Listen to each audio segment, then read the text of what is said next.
everybody. Welcome to the Hotel McCoy here in beautiful Tucson, Arizona, where I am stranded here for the Alta conference and have no bag.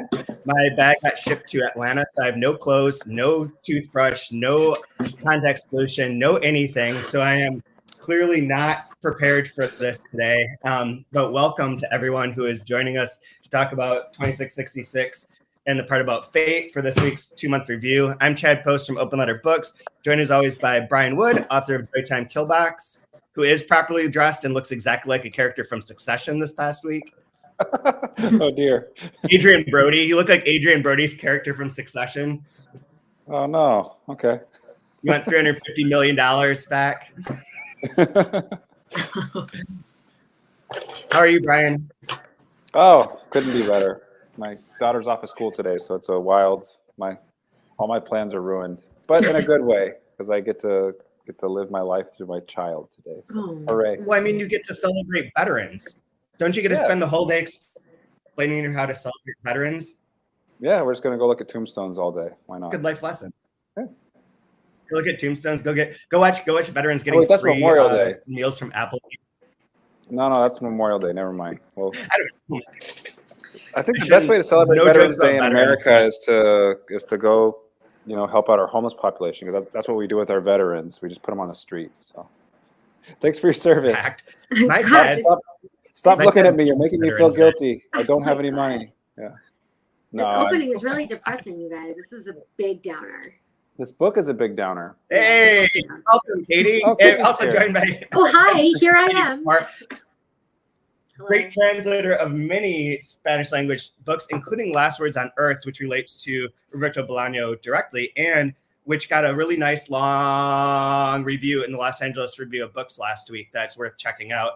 That talks about the changes between, specifically the change that Javier Serena made in Last Words of Earth of making Funes, the Bolaño-esque character from Peru instead of from Chile, which is whatever. Anyways, it's interesting review, says some nice things about the book. And actually, I've been reading this critical book by Chris Andrews, one of the Bolaño translators, called Roberto Bolaño's Fiction and Expanding Universe. And I've only read the first chapter, which is about why Bolaño is so popular in North America. And it examines like 7 or 8 different possible reasons why he took off in these different ways. And that's all fairly interesting and fairly routine. And one of them that is routine but is really interesting is about chant. And there's even a section that there is a study that I'd never heard of called Experimental Study of Inequality and Unpredictability in Artificial Cultural Market, in which they made up a fake set of music and had these groups of people rank the music that they liked in different ways and did it a few times. And what they found is that it's essentially random, but that once people start liking something or disliking something, and they could see how many people liked or disliked it, like where it ranked, then it became like astronomical. Like it always got pushed that way. But then there's a quote from a Bolaño book that I don't know is translated into English, in which he says, "Success is no virtue; it's just an accident," which has made me think of the Last Words on Earth exactly. So yeah, that's all. Guys. I liked that. I thought that review was really interesting because it was part review of Last Words on Earth and also just sort of like a really interesting sort of critical analysis of the reviewer's sort of experience, like as a Bolaño reader. And I was more nervous about how that review was going to be because I just was, but in the end, it said some nice things about the book, but also pointed out some interesting sort of contradictions, I think, in how Javier presented Funes. So I thought it was really well considered and grateful that they did it and ran it. We looked at that, or building off what you're saying, I thought it was interesting to look at Bolaño from a Spanish perspective, Chilean perspective, and North American perspective. Is sort of what gets defined there, and that that he has a different sort of view in terms of like where you're seeing him from, especially in relation to like authoritarian governments. Yeah, like his I think that what was really nicely teased out was sort of like the politics of art and writing in the Latin American context, and that's something that really isn't present in Javier's like Funes rendering, is that he's not really a political figure, and Bolaño was sort of political figure through especially through his aesthetics, which is interesting. So yeah, I thought it was really nicely done. Smart review. Yeah. Yeah, and I'll see if there's more as we go along here. Chris Andrews' book has other interesting things to like bring up. He's like, I mean, as one of the translators, he's really interesting. The other, let me do one other thing from his. These are the reasons that he said that Bolaño took off in North America, and you guys can just react to them. Bolaño is an exceptional writer. Bolaño is an American writer. Bolaño is a translatable writer. Bolaño has given rise to a myth. Bolaño supplies a lack in North American fiction. Men like Bolaño's books. Bolaño has been misread. This is interesting. The one that's curious, the most curious, and actually the most like statistically relevant is men like Bolaño's books, because women constitute the largest readership of books and purchasing of books. So when a lot of men like a particular author, that boosts it because they just aren't reading other things. So that's kind of a weird one, like where it's like kind of lit bro-y and cringeworthy, and at the same time probably is part of why Bolaño became big. And it's like, yeah, everything about that's like a little and also like, okay, yeah, I guess that's true. Yeah, do you think Bolaño would be on the Joe Rogan podcast if he was alive? You know,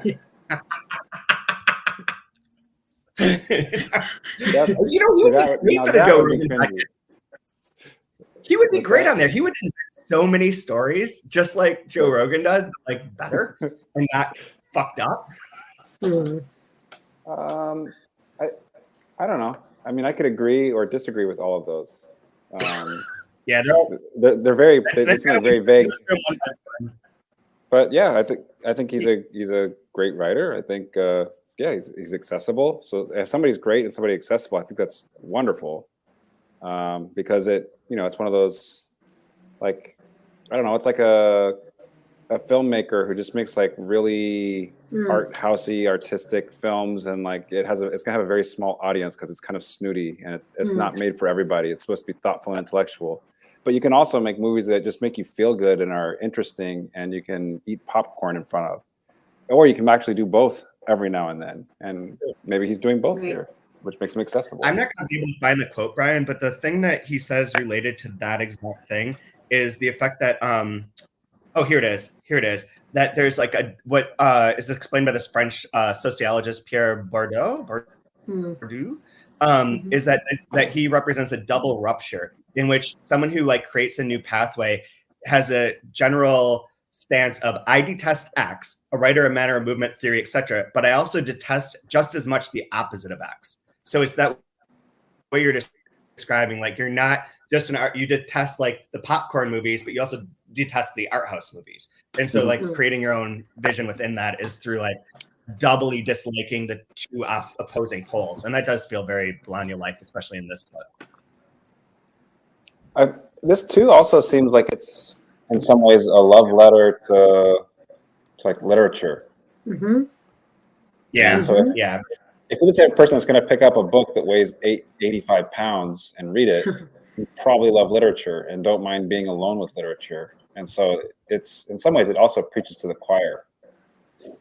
It is one of those books that also has like the references, like the name this one after this episode, it's specifically Fire Walk with Me after the David Lynch reference, but there are references to real world, the movie, all the stuff that the real world parts that creep in or that are in there that are referenced are also usually like really compelling, I think, to readers that aren't necessarily super literary, but feel like they know where they are. Sort of the way that Lost worked, where it could reference like Watership Down, you're like, okay, or like Rousseau, and you're like, I get that. John Locke, I'm familiar. Like you feel like an affinity. There's like it's a fun game. Yeah, I brought David Lynch in at 9:20 exactly. By the way. So Katie, as a non-male that likes Bolaño, is that allowed? How do I explain that? How do I explain this? How do you explain yourself? That? Explain that to your entire gender, if you can, please. What does that mean though? Like it's. Is it like that lit bro type of stigma sort of thing?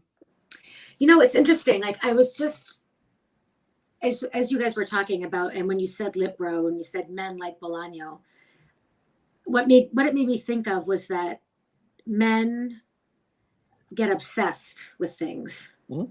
So that it's like, you know, you have these I think, I don't know, I'm talking about men as a class, and I don't really like to do that, but the idea of like the lit bro figure, you know, people that get real obsessed with a particular writer who's a genius, you know, I don't know, maybe they get tattoos referencing that writer, like they just can't stop.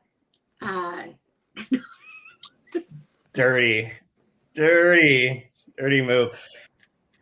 I don't know. You know, for me, I started reading Bolaño at a time in my life, like in my early 20s, where I actually, you know, I wasn't thinking then as much as I do now about reading in a feminist way, reading from a feminist place. And so I felt a little lit bro-y about Bolaño too. Like, I think lit bros don't have to be men necessarily. At the time. And I think for me now, when I'm reading it, I'm refining my ideas. And I think I probably am reading from a bit of a different perspective. And plus, you know, it's 20 years later, almost anyway, not really fully 20, but you know, high teens. And, you know, our world is different. Like, I feel like the things that were sort of, some of the conditions, some of the disasters, some of the catastrophes that were sort of being seeded in the late 80s, 90s, and we were starting to really see them and glimpse them in the early 2000s, now are just almost even outmoded, because there are like the horror, the certain modern horrors are like so, in some ways things are even worse than we could have imagined. I have a comment on that, and then I can read you the part about the lit bro thing, because it does tie into a few things related to this podcast and specifically. But Katie, when you first read this, was this the first reading 2666, the first time that you encountered the femicide of Ciudad Juarez and that situation? No. Okay.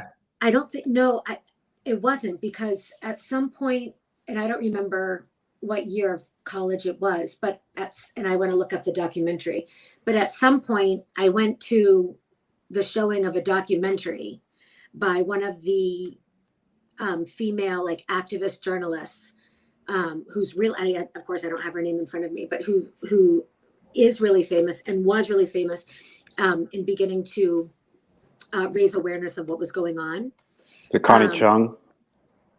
It was Connie Chung. Okay. No, it was oh my God, what's her name? Was she Mrs. Maury Povett? It was Connie Chung. You're right. Totally.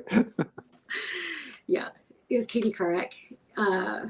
So college, you actually went to the movies to watch a documentary. That's like, I miss those days when I was like interested in things and could do that. I used to go to the Odeon Theater in East Lansing every Thursday for foreign film night for $2 and watch whatever the fuck they were showing. Oh my God. And you know, you see a flyer and you'd show up, and those were good now days. I see the flyers that you are showing like Star Wars.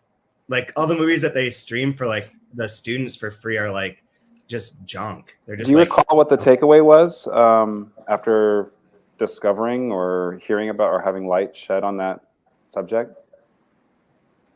The takeaway for me, or in general? For you. I mean, you know, at that time too, like I think at that time, those were the days of like, it was a documentary, you know, about the femicide, or it was a documentary about Chiapas, or it was a documentary about the Brazilian rainforest. And so my interest at the time was in kind of in Latin America, in Latin American inequality and social criticism as a whole. And I was really interested in the after effects of dictatorship and transition to market economies and neoliberalism. And I wasn't as focused on how that played out specifically in the lives of women, or the position of women. And it was just sort of more of like a general interest in sort of like the both the geopolitics of it and then also sort of what the like I don't know how to describe it really. I guess it would be like the economics of violence, the economics of cruelty. Like I'm really, and I still continue to be really interested in looking at sort of like the neoliberal moment and and really like the violence and the horror that's contained within the processes that we live with and that we live on and that we live off and that we continue to do that. But I do think that we're coming into a different moment. But back then, like globalization, those watchwords, the end of history, it was this time, the triumph of democracy, the triumph of liberalism. And those, and of course there were theorists who were writing and pushing back about like what is and what was the dark side of that. Like what were the conditions that make that kind of growth and that kind of politics possible? And I think we're still grappling with that, but now our economy, I mean, I guess like one thing we can imagine is when we're in this book in 2666, we're talking about the factories that make like, sweatsuits or sneakers or televisions or whatever. And we're talking about like real physical goods. We're talking about in the first introduction to like these gigantic landfills and dumps is actually in this. Yeah. I think it's in this section where they talk about it's like the proliferation of material and of waste and of physicality, right? And now we're in this totally different place where it's like we're not just talking about like don't throw trash in the ground, don't pollute. We're talking about like there won't be a planet, we won't have an atmosphere. We're gonna burn. We're gonna fry. Like there's like a different sense of both like lack of materiality, lack of like, we can't see, we can't touch some of this destruction. We can't touch like a technocurrency or a cryptocurrency, but we know that it's destroying the world. Yeah. You can't see what those effects are. And so I do think that we're in a different moment. And in some ways a more dangerous moment, I think. Wah wah. Yeah, that's a bummer, man. I know, sorry. A real bummer, man. It's not enough just to not use Aquanet. Like, No, it's not enough. It's not enough. I was thinking the reason I asked you about the Ciudad Juarez thing is because I suspect that for a lot of people, this probably was their first encounter with it in like that way. And if they traced like San Andreas and found the historical antecedent for it or analog, like got that first thing. And now it's like used in like various Netflix series. It's like it's like incorporated into our knowledge in a way that you're saying of like the horrors at that time are now we're on the other side of that. They're they're historical horrors now, as opposed to like when Bolaño was working on this, and of course killings continue, but at the time where it was this, it was this moment of real current, like a current impulse to write about this. Another thing that relates to this a little bit, like when we think about the moment, like the moment when he was writing in the moment, the historical moment that's described, I think it's, when I was reading in the last section, when Fate is trying to cover the Mohammedan Brotherhood. World's crazy. But he was writing that like just like 2 years after September 11th. Like we're reading that with this completely different perspective time-wise of that event. Like it's not like writing about 9/11 now. It's like, putting 9/11 into literature, in the early 2000s was something, and in that really sort of like almost tongue-in-cheek, like satirical way that he describes these like, adherents to this group was, This is set before 9/11, correct? This section? Yeah. He's writing after. But doesn't he talk about, wait a minute. Yes. Okay, wait, hold on. That's a really good point. Because Osama bin Laden it was the first attack. Yes. It was the first attack. At the World Trade Center, the one with the car. The car bomb. Right. That would have been around that Right. time. Yes. Okay. Right. So it's taking place before. Yes, it's taking place before 9/11, but being written after 9/11. Yeah. And we're reading it after, so it has a different resonance. Like the idea of like marching down in New York with Osama bin Laden. With Osama bin Laden, exactly. Is a wholly different thing Mm-hmm. in 2003 versus 1998 right. when Osama bin Laden was in a different position. So I don't want to.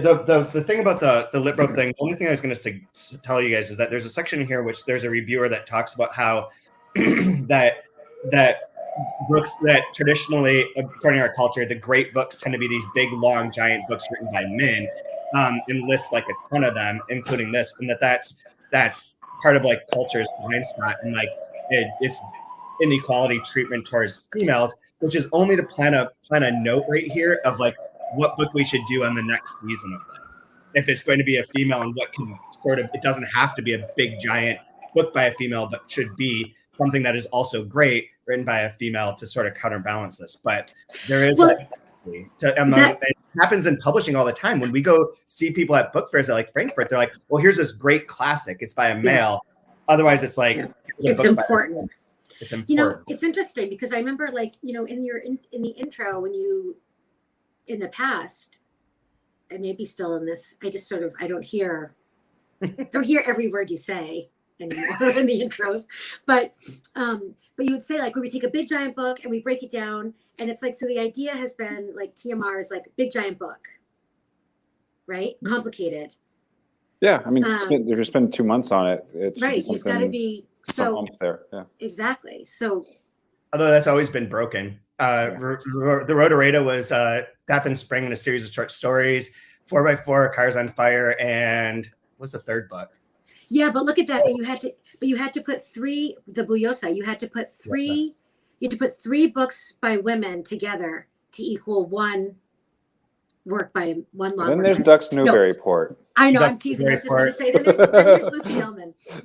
Yeah. There's and Dubravka. And Dubravka, which was just one book and was just shorter. It's just a timing thing. The 3 books one was to make sure that we spread the love as far as possible under one rubric, and to get people to rejoin every 4 weeks. Yeah. And then the Virginie just worked out because it was obviously a triptych. Right, that's true. Hers could have been any one of the little ones, but we used all 3. But anyways, let's circle back real quick with what Katie was saying. That's, I think, part of why I really liked this Oscar Fate section, because it's almost like this, there's like an economic reason for him being there, which made it kind of, him being lost in that world made it, I don't know, kind of an interesting dynamic, how crossing the border, that like going through that journey with him, I thought was really interesting compared to the other sections where we don't get that quite as much. Say more about that, Brian. Like what parts? Well, no, like you were talking about like your interest was a lot of like economic, which I think is very interesting as well.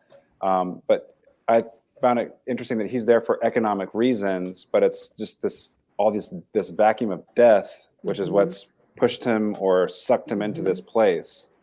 And when he starts pushing back against that and saying, wait, there's something more here, it's like, just stick to the story. Like nobody cares kind of a thing. Just eat your tacos. Yeah, exactly. I just thought it was, I like the way that affected Oscar, and you kind of see him unravel towards the end and do something out of character for him. But yes. Yeah, go ahead. Should we get into the specific section? I'm trying to recall everything. We left up on page 300 and went to the end of it. Basically, it goes to the fight. The American kicks the Mexican's ass. How great was it? There's this buildup. I was really excited about who's going to win, because like some are saying this, some are saying that, and like it's one small paragraph. The fight went like this. He knocked him out. Okay. Anyways, it's like Mike Tyson playing like glass jaw Joe or whatever the fuck that character is. It was so anticlimactic. I loved it. Yeah, that was great. And then he gets involved with Charlie Cruz, Chucho Flores, and Rosa Amalfitano shows up along with the other Rosa. Is it Rosa Mendez? Mendez, yeah. Is also there. They go out to a place with the guy that owned a bunch of video stores. Remember those? and to watch the Rodriguez movie, which is just a very dirty porn. Then he finds Rosa Amalfitano, who he thinks is like gorgeous like an angel, in a room snorting coke, unsafe, and he decides to like essentially break her out. So they escape from this compound, go to her house, and then leave to go to, of all places, Tucson, where I am. Mhm. And along the way, though, it does fragment. Like they have the conversation about David Lynch's Fire Walk with Me, which is a very, I mean, everything about the vibe of this section deals with that last part of Fire Walk with Me where she gets killed and in the train section. But to double that theme of protection, he also wants to go to the interview. Yeah, and he goes to the interview. And so that's the part where, like, once they talk about the David Lynch thing, it suddenly fragments, and you have the future part where they're in Tucson mixed in with this part where they're at the prison interviewing Klaus Haas, who ends this section with, like, the most creepy line, "Ask whatever you want," said the giant. Which also, again, giant, also very Twin Peaks. There is a giant in Twin Peaks who comes and answers things. Just gonna keep laying into that. But but I think that ending of like where it starts flipping back and forth is really unnerving. Like there's something very like cinematically disturbing about that reminds me of the Twin Peaks sort of way of shooting and disseminating information. But that's sort of the quick overview of what was in here. I know that Katie, you wanted to talk about the part about the magic disc and the zoetrope. Oh yeah. Yeah, I mean, I think there are a couple of moments in here that are like you do feel like you're sort of getting into this like Lynchian territory, or where, like he's like, again, what am I doing here? And then this strange conversation when Amalfitano, fate is not there at this point. The other thing that's interesting is that even though we're in this part about fate, at some point we are in Rosa Amalfitano's perspective, her point of view, right? Because then she's describing a time when before fate, like when the first time that like that Amalfitano is meeting Chucho Flores and Charlie Cruz, right? Wait 1 second. Is it like around 326, 327? Yeah. Basically like, I have it on 332. Of course, the Mexican and her father had met. Chucho Flores came away from this meeting with a positive feeling, although Rosa thought he was lying, since it didn't make sense for a person to like anyone who looked at him the way her father had looked at Chucho Flores. But there's this conversation, and the second time that Chucho Flores and Amalfitano meet, Charlie Cruz and Rosa Mendez are there again. And Amalfitano is like having this conversation with Charlie Cruz, and Charlie Cruz is like our video store owner guy, and he's sort of like the art philosopher too, where he's talking about film and the abyss, the vertigo, the sacred. And so he's having this conversation with Amalfitano, sort of like you would expect it to be almost like a little philosophical exchange. And Amalfitano asks him about the, what was it called? The persistence of images on the retina. What do they call that? Apparent sight or something like that? Where is it? Apparent movement. Apparent movement. Okay, apparent movement was the illusion of movement caused by the persistence of images on the retina. Exactly, said Oscar Amalfitano. Images linger on the retina for a fraction of a second. And then they talk about, the magic disc. Mm-hmm. And it's the little, and they say the little drunk man, or the little old drunk. And when you spin it, you have on the one side, you have the face of the person. On the other side, you have the bars, representing the prison. And when you spin the magic disc, it looks like he's laughing in there, but laughing in jail. And so then there's this sort of conversation about what is actually happening there. And I think it's sort of, kind of fun to imagine this as a bit of an inquiry into like, what is the nature of reality? Like what's on one side of the disc, what's on the other side of the disc. And basically, depending on your perspective, right? This person is either trapped in prison and laughing and drunk and doesn't know that he's in prison, or he's laughing at us because we think he's in prison and doesn't know it. But all along, he's free on the other side. And so I think that's kind of like a fun, kind of an interesting inquiry that they're making there. And on 335, he says, this is Amalfitano. The little old drunk is laughing because he thinks he's free, but he's really in prison, said Oscar Amalfitano. That's what makes it funny. But in fact, the prison is drawn on the other side of the disc, which means that one could also say that the little old drunk is laughing because we think he's in prison, not realizing that the prison is on one side and the little old drunk is on the other. And that's reality. No matter how much we spin the disc, and it looks to us as if the little old drunk is behind bars. In fact, we could even guess what the little old drunk is laughing about. He's laughing at our credulity. You might even say at our eyes. And I think that's great. Yeah. I think that's really great. There's a wonderful through line about eyes and blindness in this section as well. You had mentioned it last week about closing your eyes. Or there's that whole section where the person's talking. That was in the bar on the American side. The white-haired man, yes, Professor Kessler, I think it was. Right, you close your eyes. And then what you close writing your is. eyes to horror. And in this one, there's a blind masseuse. They're saying that the killer they have has eyes like a blind man. Yeah. And there's also a mention of one of the Virgin statues, like one of the eyes was blinded.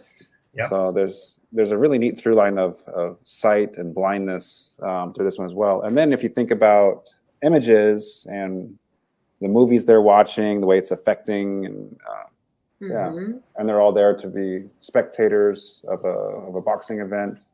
Right. But yeah, I thought that was really, really clever. Mm-hmm. What do you think that might be pointing to? Like, how do you? There's a lot of not being able to fully see. I mean, he keeps talking about like the revelation, like always being on the cusp of a revelation, which feels very, very pertinent here too. And like one of the things that you reminded me of is on page 348. Fate remembered the words of Guadalupe Roncal. No one pays attention to these killings, but the secret of the world is hidden in them. Like the being able to look to see goes back to that speech that Amalfitano gave in the critics section of like not seeing the gaping pit behind us either. Yeah.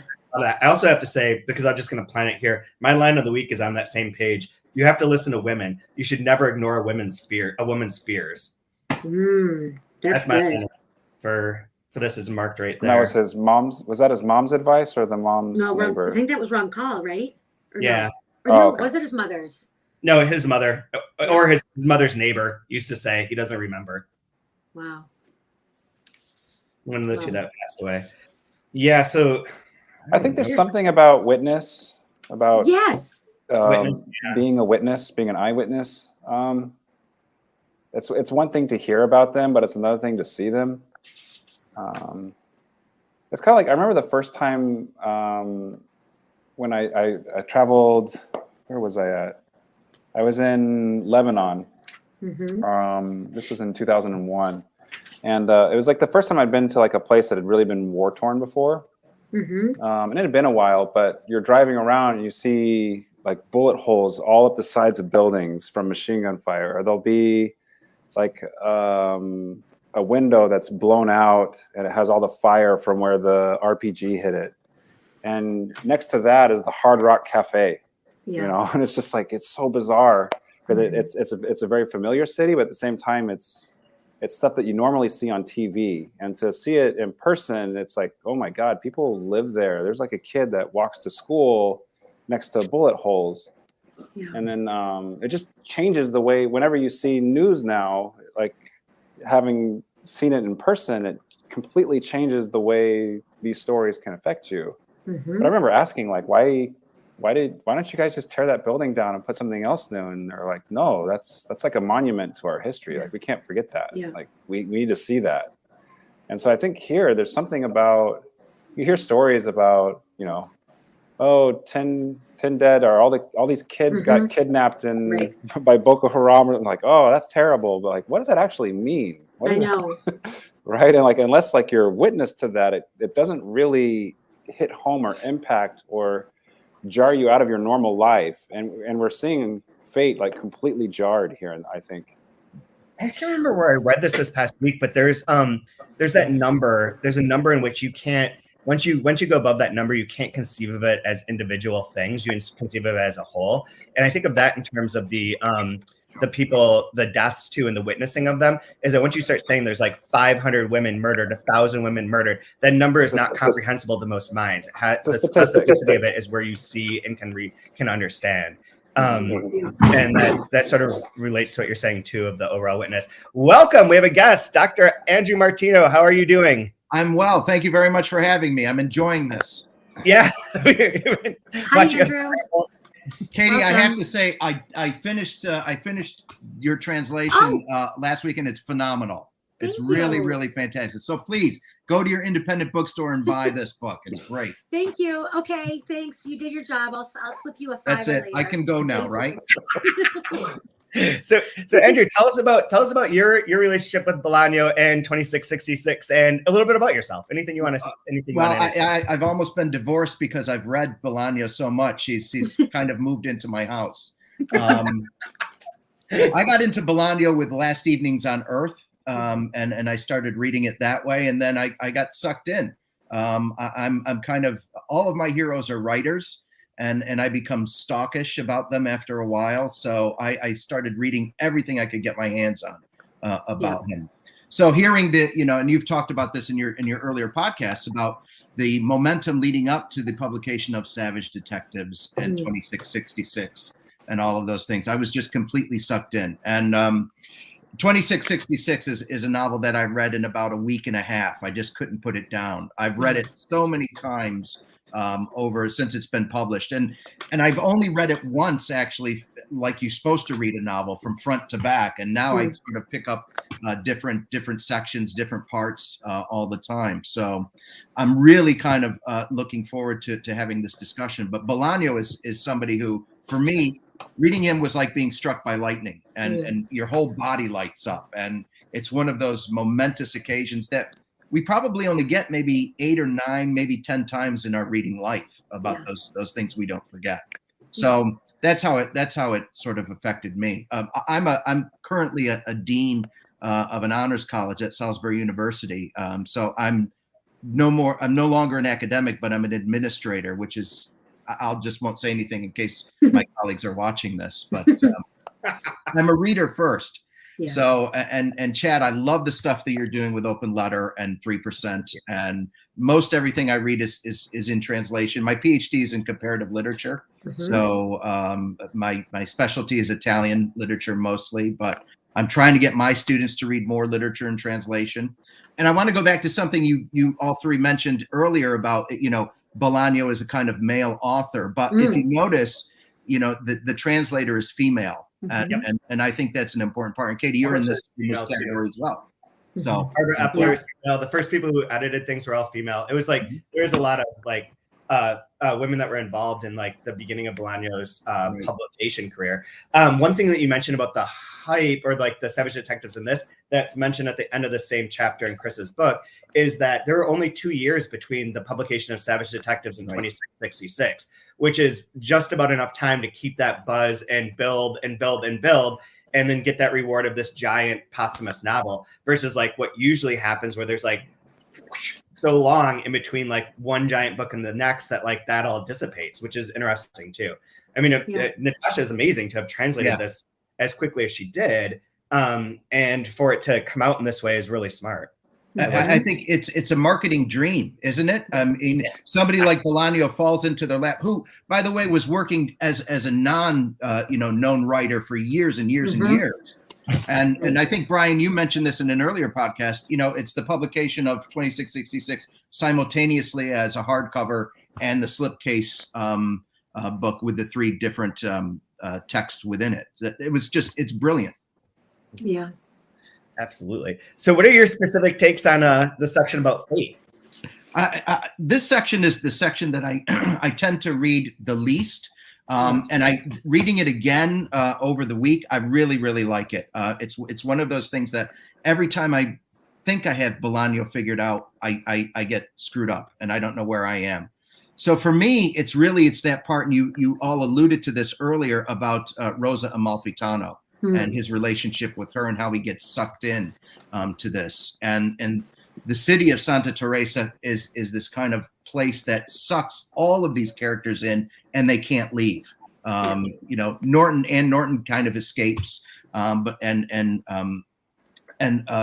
some of the others, but for the most part, this is a place that doesn't let you go.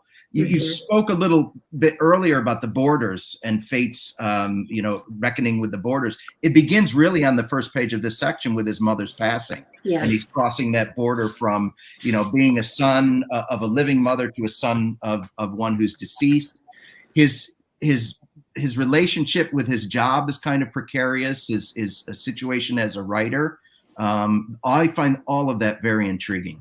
It's also bookended with the loss of a woman in his life, and at the end, it's almost like he's trying to save a woman's life. Right. With that arc of his. Right, and Rosa is somebody who needs saving. There's this. I forgot who alluded to it, but it was in this podcast today that there's this increasing violence, this increasing threat of violence, and in a way, this is kind of the least violent chapter. Least violent part of it, and what's going on. But for me, it's one of the most profound, because the violence is not on screen necessarily. Well, I noticed he mentioned to his editor wanting, I forget the exact term, but it was French for getting the atmosphere or the setting. I think it was mise en scène. Oh, the mise en scène. Yeah. And I felt like this one, I felt the detritus of the space. I mean, when they talked about the clouds being tumors and the way the desert feels and the air, it just felt really creepy, even though there was nothing quite there yet. But I know there's a thin veil behind there, and it's awful. But I really felt atmospherically, or the setting, it was really, really upfront on this one. Yeah, and it goes back. I'm sorry, Katie. Go ahead. Oh no, I just wanted to say, in reference to that, one of the sections that I marked that I loved was when Amalfitano is sitting there and he's in the restaurant and he's like, "Oh, look at the pretty hills, nice hills," and they're like laughing, and they're like, "No hills, and they're not pretty," and then they're like pointing to the trash, like he's like, "Oh, those are mountains of garbage." That's what I was just gonna mention too. Those are the mountains of garbage. Yeah. And in part one, they talk about, I forgot who says it. One of the characters says it's like a giant barbecue, right? Over the city of Juarez. Yeah. With regard to the violence, something I wanted to bring up was examples in this chapter of violence against women.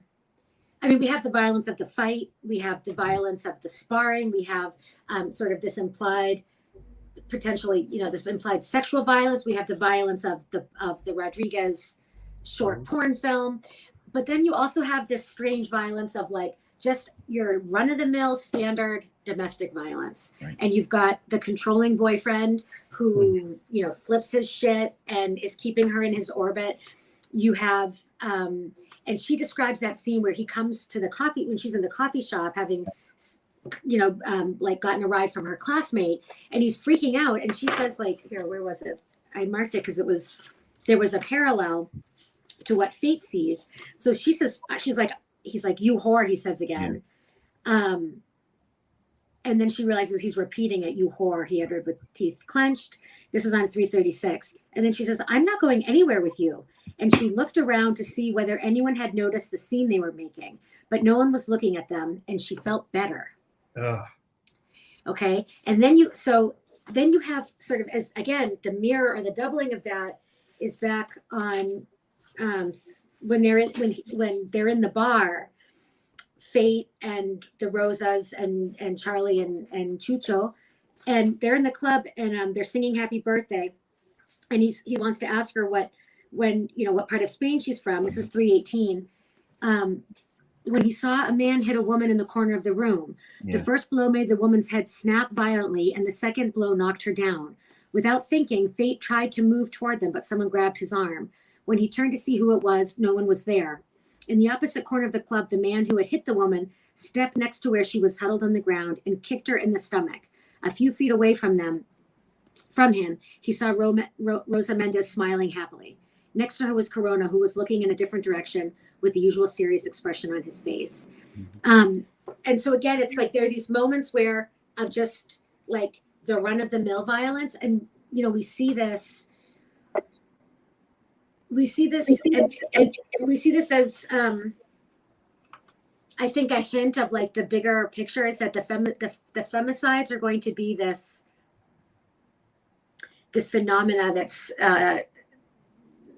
going to draw the world's eye, draw the attention. But meanwhile, it's just banal. Well, that's sort of reflected. I marked that part, and then right below it, reflected in the in a different way in the conversation between Omar Abdul and Fate. I like this, said Fate, to say something. Brother, this city is a shithole, said Omar Abdul. Well, there are some beautiful women here, said Fate. The women here ain't worth shit, said Omar Abdul.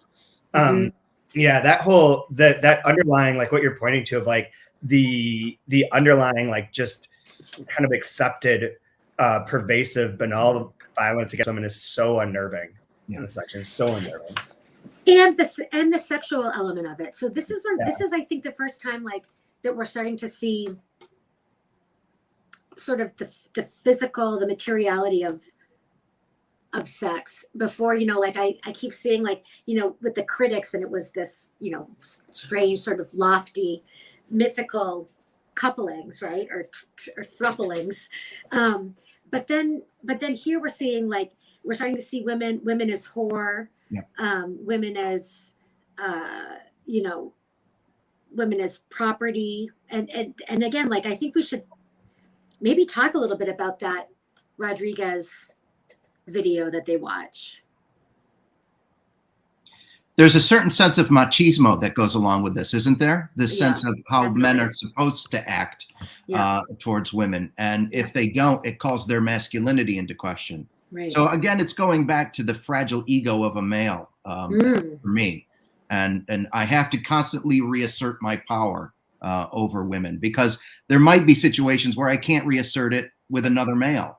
Yeah. So there is this sense of everything that's going on. And Bolaño is so smart, and Natasha Wimmer's translation is so good that earlier, and you can miss this very easily, when they're at the fight and Fate is talking with Rosa, and I think it's Rosa Mendez, there's this very quick line where Cucho Flores is looking at him with this kind of, you know, a very kind of menacing look. You could really skip over that very easily, but I think it's important of, you know, this territorial game. Men are animals in this book in many ways. Yeah, that's interesting. Yeah, I did like the part on it's, you know, it's graphic, but he's explaining what they're watching in the video on 321. But he does, when they're penetrating the woman in 3 different places, he calls it a machine. A perpetual motion machine. A perpetual motion machine. And I really, and before you had mentioned, Katie, also the part about the prison being like a woman's body with people living inside of it. And so you take a woman's body and turn it into, you know, a thing, and then it's a machine. Like they're fucking this machine, surrounded by the death as well at the same time. It's just really unnerving. I think it's really good at getting that sense of what's happening in this place.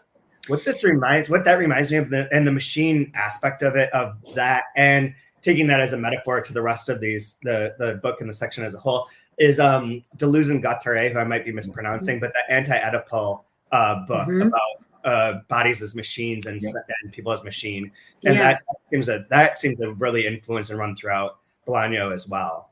Yeah, there's this part too, Brian. Just going back to our earlier comments about the eyes and about blindness and sight. In that description of the video, right in the middle of the page, it says, "Her eyes were fixed on the camera, which in turn zoomed in on her face. Her eyes said something, although they spoke in an unidentifiable language." So there's, like, again, the woman in this case, like, she can be possessed, but there's still something inscrutable about not just about her, but about even the way she communicates. Like, even what she's saying with her eyes in this moment is unidentifiable. Like, it cannot be understood. And I think that's really. It also, and it ties in wonderfully with apparent movement, because this is something we can't look away from. And even if we do, that image is still burned into our retinas. In some way. Yes. Very good. Ooh, interesting. That is Really, Yeah. very true. He's a pretty good writer. I think he knows what he's doing. Yeah, pretty good. And the interesting thing about Bolaño is he's such a great reader, not only broadly but so deeply that he's really a reader like Borges in the Borges sense of it. Yeah. And one way of reading any of his texts is you get a sense of what he's reading at the time. Yeah, absolutely. It's very interesting. Do we want to talk all about the the visit to the prison? Yes. I don't know what to say about it. No. Do you want to talk about it? No, I want someone else to tell me interesting things that they noticed about it. Okay. Let's see. I wasn't sure, and this is maybe a mistake on my part, but I don't remember if they name the quote unquote killer who is in jail that they're going to interview, which we had mentioned last week, where I have a different thing to say too. Where we mentioned last week where the Guadalupe Roncal says something like, well, the main suspect is one of your people, he's in prison, blah, blah. And Faith's like, but how is that the suspect when the killings continue? And she's like, yeah, mysteries of Mexico. Oh, Mysteries of Mexico. Mysteries of Mexico, whatever. But like, Yes. I can't remember if they name him, but Klaus Haas is the name of the person that they go to talk to. Giant, tall, German albino person, which sounds very similar to our Arcambolde descriptions, just to like plant that as an idea. One other weird noted thing I noticed, does the circus that they reference in here, is that the same circus that the critics go to? Okay, I thought so, but I couldn't go back and find it. Yeah. Here's a question I have with that prison scene on 346. As they were waiting in a windowless room, Fate felt his penis getting harder and harder. For a moment, he thought he hadn't had an erection since his mother's death. But then he rejected the idea. It couldn't have been that long, he thought, but it could have. But just the idea of, that's like the most inappropriate time to be getting aroused. Although they do connect sex and violence a lot here. Yeah. Yeah. Obviously. I know. I like. Yeah. But I said I like that. You know, his thought process is like, the irremediable was possible, the unsalvageable was possible. So why couldn't the blood flow to his cock have stopped for what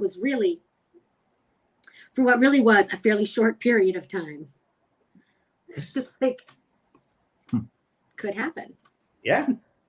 Stranger. But again, I just thought it was a wonderful way of like bringing it all back full circle with female bodies, death, violence. And then here he is, they're going to be interviewing the person that's may have been doing all of it, and he's aroused. Yeah, well, and he's imagining, he imagined Rosa's legs on his shoulders. He saw his room at the motel again and wondered whether or not they'd made love. Of course not, he said to himself.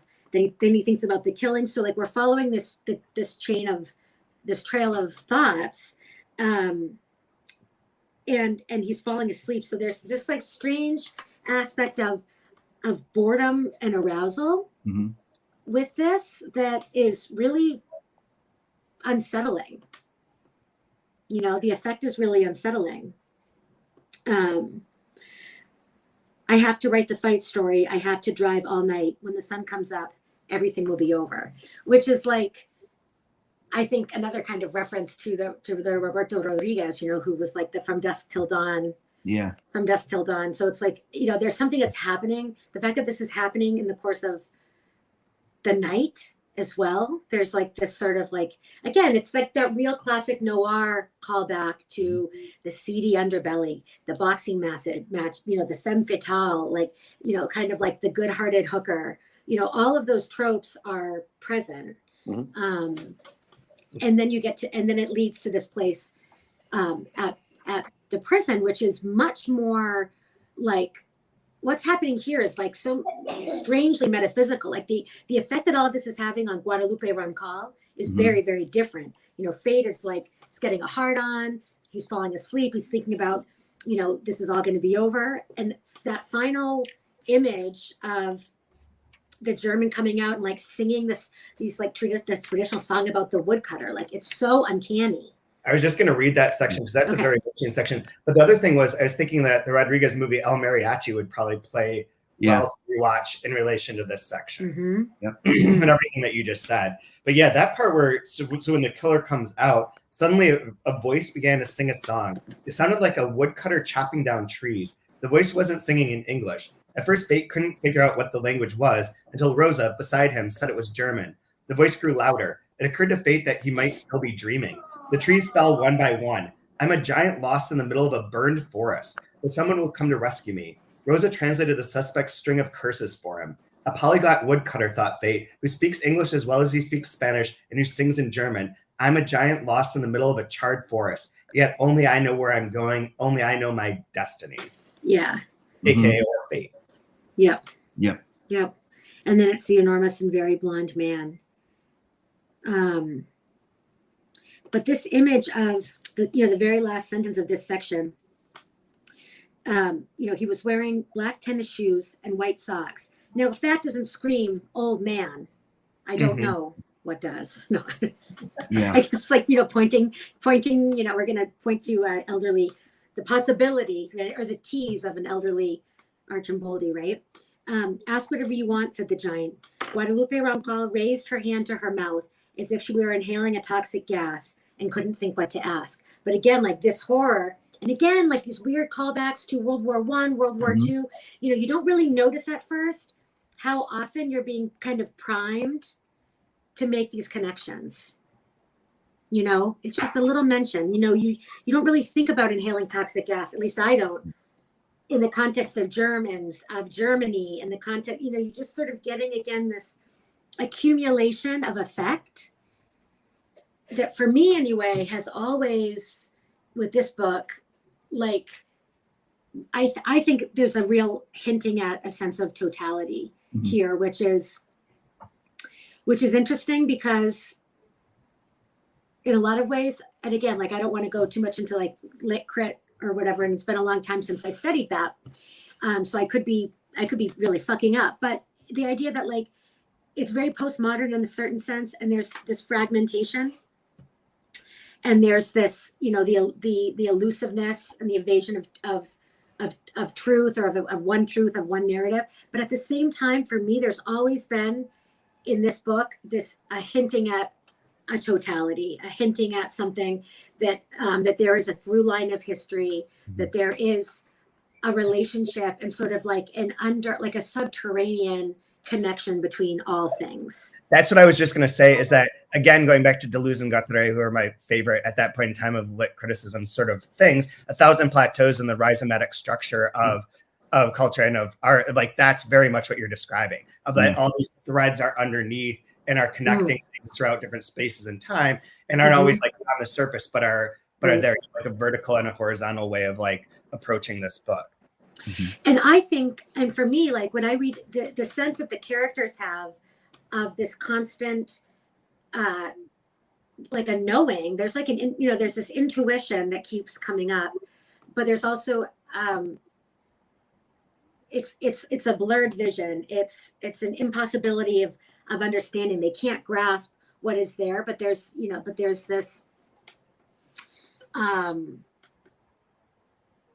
I don't know. I think there is this sense of like a greater connection that's being hinted at. Yeah. And if that gets carried through, or if that gets sort of negated throughout the book, I mean, that in and of itself is sort of a I don't know, a message, not a message necessarily from Bolaño, but a perspective, a worldview.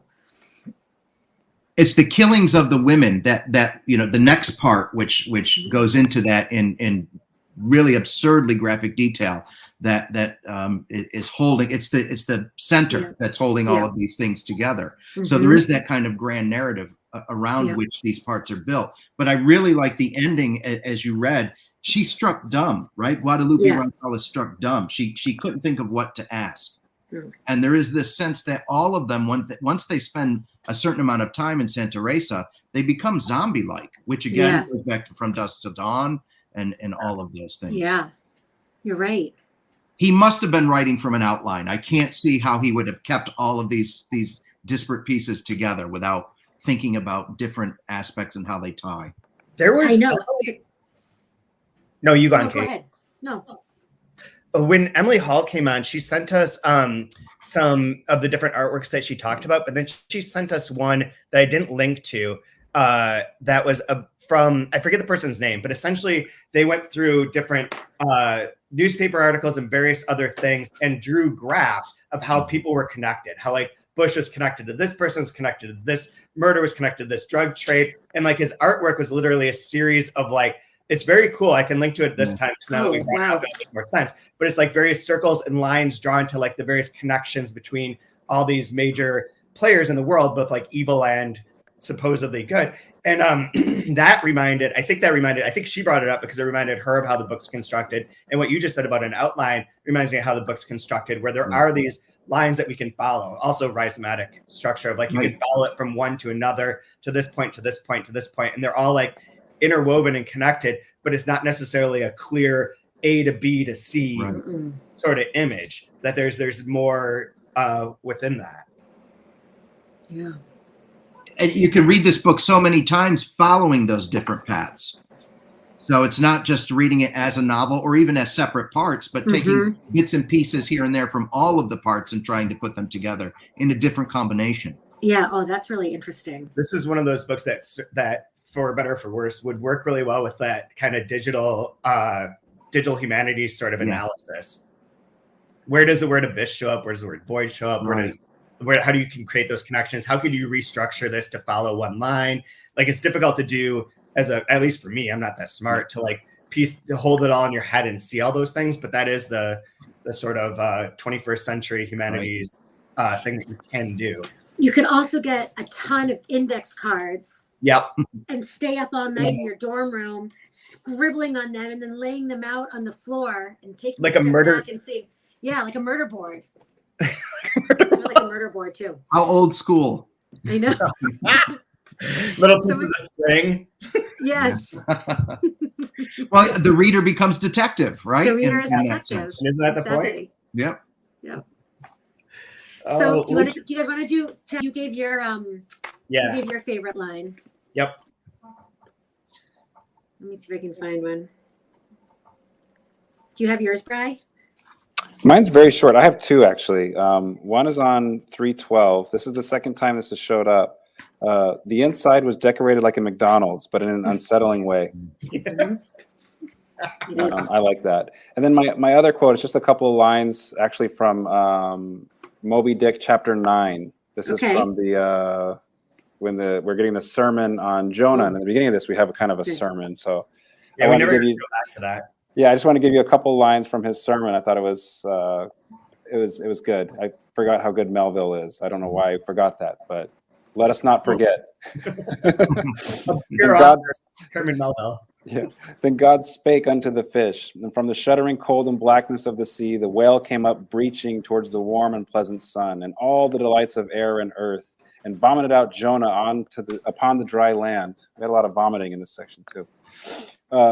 When the word of the Lord came a second time, and Jonah, bruised and beaten, his ears like two seashells, still multitudinously murmuring of the ocean, Jonah did the Almighty's bidding. And what was that, shipmates? To preach the truth to the face of falsehood. That was it. Ooh. Yeah. Nice this isn't a line of the week exactly, but I love this line on 313. This place is like hell, he said to Rosa Malfitano. You're right, she said, looking at him a little with him sympathetically, but the food isn't bad. That's right, yeah. She's like, I'm not hungry. And she's like, just get those tacos in front of you. And right. I don't want to. You'll be all set. Andrew, do you have a favorite line? I do. I actually have two. Can I do two? Yeah. Yes. And they both appear on 348. So the first one is at the end of this top paragraph. They're bringing the killer now, which is very simple but very effective. And then in the middle paragraph, what used to be my right is my left, and there are no points of reference. Everything is erased, which I think speaks to me about the book as a whole.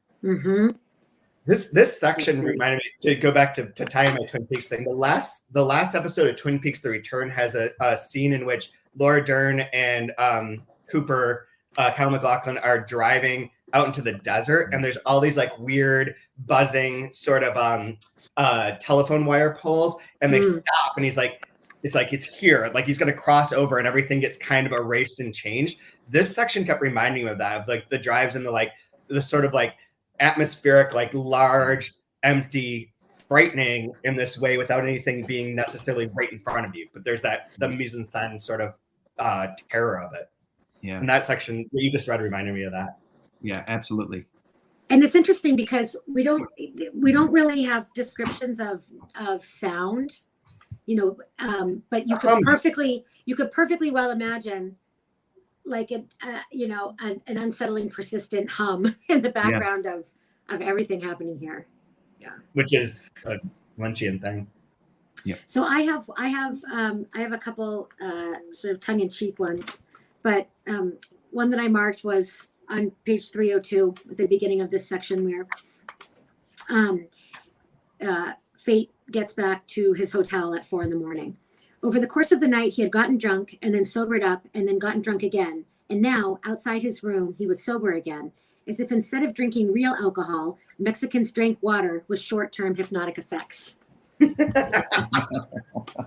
great. And then the other one was, I thought we'd give Rosa Mendez a little more screen time.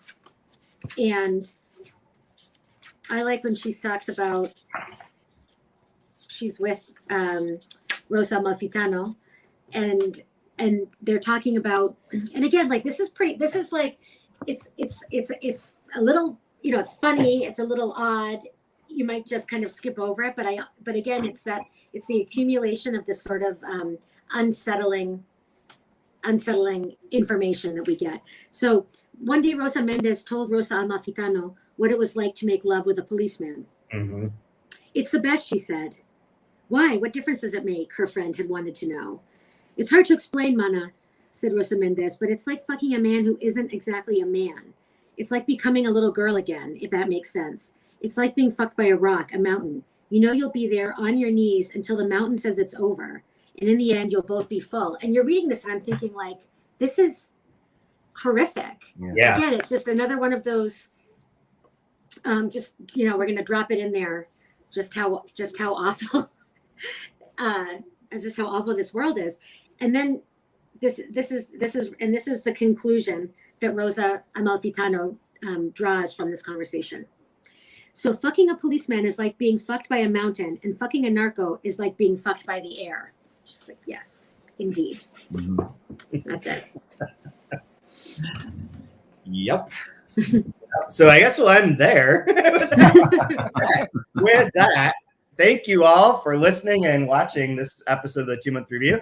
Next week, we'll enter into part 4, which is the part about the crimes, and read up to page 437. And I believe all editions have the same page numbers, so 437 should apply to everything. In the meantime, buy Last Words on Earth by Javier Serena from your local independent bookstore. You could buy it from our website, but I am the only one shipping things right now, so that will take a lot longer than you want it to. So order from someone else. And rate and review us. Tell your friends. We'll be here next week. And the one thing I didn't get to ask you guys that I'll just leave with is, what do you think about hexagons?